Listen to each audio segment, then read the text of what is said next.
He is the only president who has been convicted of 34 felony convictions that we've ever had in the Oval Office, said the Texas Congresswoman Jasmine Crockett. Though President Donald Trump and the White House have dismissed the latest document releases, further tying him to Jeffrey Epstein, U.S. Representative Jasmine Crockett says the optics don't look good for the twice-impeached, criminally convicted president. If you know that you didn't do anything, then why is it that you would be twisting members of your own party's arms, trying to get them not to release it? Crockett said on CNN. Crockett was referring to reporting that the White House is meeting with Republican Congresswoman Lauren Boebert to get her to change her vote to release the full FBI files on Epstein. Crockett rebutted, "I will admit that Donald Trump has been investigated more than the norm, but he just happens to be more corrupt and more criminal than any other president that we've had." She added, "I will point out, he is the only president who has been convicted of 34 felony convictions that we've ever had in the Oval Office." The Texas Democratic Congresswoman said that while we don't know exactly what crimes he may or may not have committed, if Trump had nothing to hide, he would support the bipartisan push in the U.S. House of Representatives to release the Epstein files in full. Trump campaigned in the 2024 presidential election, vowing to do so, but reversed course along with his Department of Justice. Crockett said the emails make it clear that Epstein had something to hang over Trump's head. But the fact that Trump does not want these files to be out, to me, says that he has more to hide than him actually being able to exonerate himself. Earlier, at a House Judiciary Committee hearing, Jasmine Crockett called out Republicans for the lack of transparency in Epstein files. Thank you, Mr. Chairman. I have an amendment at the desk. Amendment to the amendment. Gentleman from Wisconsin reserves a point of order. Nature of a substitute. Amendment will be considered as read. The gentlelady is recognized to explain her amendment. My amendment today would strike the provision of this bill that would require the Secretary of Health and Human Services, who we know is incompetent, to conduct body examinations of unaccompanied children aged 12 and over to see if they have gang markings. I don't know what your obsession is subjecting kids to government-mandated strip searches, but it needs to stop. Now, I want y'all to take a second and really think what you're trying to force little kids to go through. This has to be the third time y'all have tried to push a bill that would give the federal government legal authority to put kids in compromising, traumatizing situations. Whether it's immigrant kids or trans kids, every chance you get, it seems like you want to force the government to look at little kids' bodies. Now, let me put this differently. You want to give some stranger, a federal government employee no less, for all of you small government folks over there on the other side of the aisle, free reign to examine little 6th or 7th graders for some obscure thing that isn't even conclusive evidence that they're in a gang. I mean, this is kind of insane.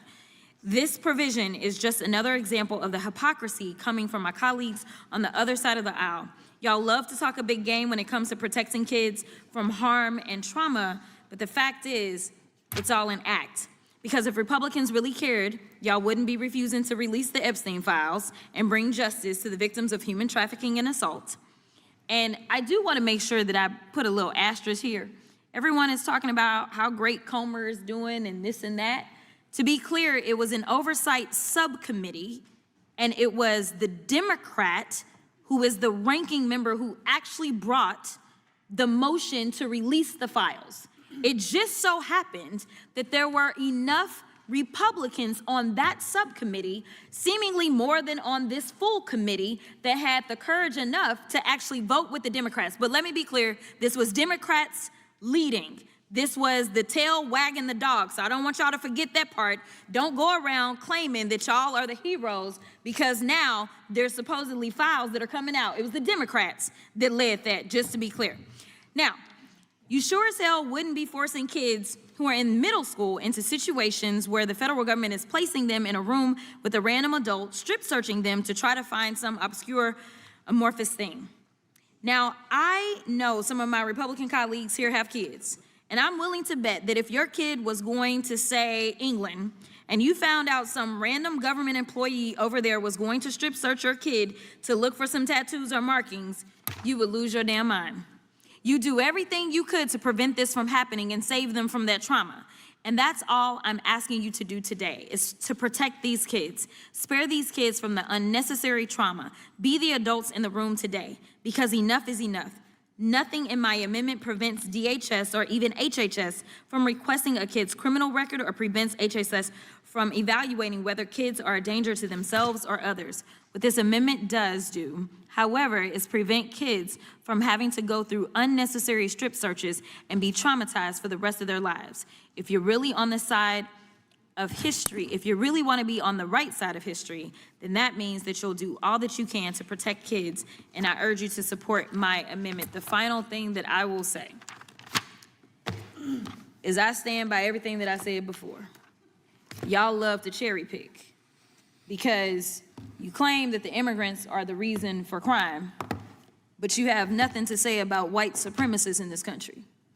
I don't remember, as we are headed to yet a record number of school shootings in this country as it relates to children, I don't remember y'all bringing bills in the names of any of these itty-bitty children. In fact, the most recent shooting, as y'all love to send thoughts and prayers, these babies were legitimately praying when they were killed. So I don't remember y'all trying to do gun reform for all of that. I don't remember y'all being super outraged when it came to January 6th and those defendants. Well over 1,000 defendants. And we're talking about they beat up on law enforcement. Now y'all love law enforcement. You love some ICE. Now that ICE is going around thugging everywhere. But nevertheless, I don't remember y'all even having the courage to say, yes, put the damn plaque up. That was signed into law. Y'all won't even do that. So don't tell me that y'all are here being the champions for everybody. You are very selective. So yes, it is a game.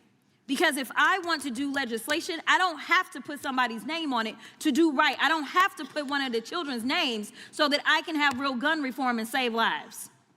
And I will yield. Gentlelady yields back. The gentleman withdraws his point of order. The gentleman from South Carolina is recognized to speak on the amendment. Thank you, Mr. Chairman. In fact, I think you should, if you will stand by it, I think you should probably apologize to the mother and the family of the one that you called a random dead girl. I think that would be appropriate. But let's be clear about something right now. While the member from Texas is busy filming TikTok videos and dancing around the halls of Congress, maybe it would be prudent to know that we already do medical evaluations of UACs when they come in the country. All we're asking in this bill is that you say, hey, that looks like a tattoo. Is that a gang tattoo? There's no material change other than that is a tattoo, that's a gang tattoo. And if we had done that, Kayla would still be alive. You know, the random dead girl that you just called out. Kayla Hamilton is her name. She would still be alive. So time and time again, our Democrat colleagues seem to be more interested in defending illegal aliens, including dangerous criminals, than American citizens. The Democrats say we can't use our common sense and place children with gang tattoos in secure placements. I call BS, and I think the American people do. If a teenager in HHS custody has an MS-13 tattooed across his or her forehead, why should HHS have to wait to find out more information? They shouldn't. Secure placements aren't medieval prisons, as the Democrats are making them out to be. These are safe facilities designed precisely for the purpose of housing juveniles who may present a danger to themselves or to others.